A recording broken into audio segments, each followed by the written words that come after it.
The life of Oklahoma prisoner Julius Jones was spared just 4 hours before he was scheduled to be executed. Governor Kevin Stitt commuted Jones's sentence to life in prison without the possibility of parole. Maria Vidiel has more from Oklahoma City, where the case has become an emotional flashpoint.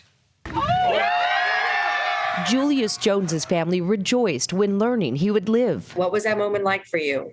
It was a blessing. His sister Antoinette was relentless in her fight to save him. I felt lighter.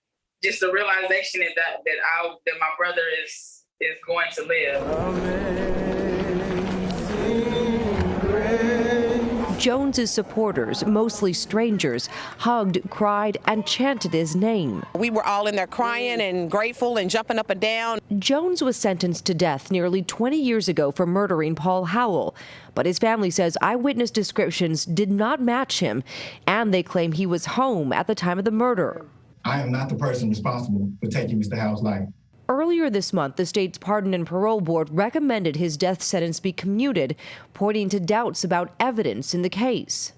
Then Thursday, just hours before Jones was scheduled to be executed, Governor Kevin Stitt filed an executive order sparing his life with the condition that he shall never again be eligible to apply for, be considered for, or receive any additional commutation, pardon, or parole, meaning Jones will spend the rest of his life behind bars.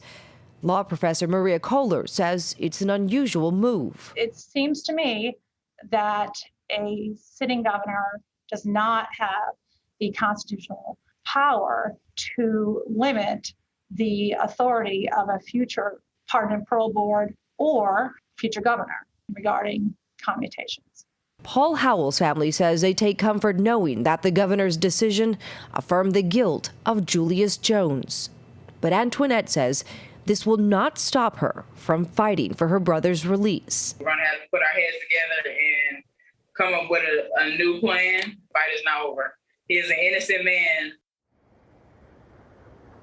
Even Oklahoma's top officials don't agree on this case. The Attorney General writing yesterday, a thorough review of the evidence confirms Julius Jones's guilt in this case, and the death penalty is warranted. So clearly this is not the last we've heard of Jones's case. I'd imagine, Gayle, we'll hear something about it in the next few years.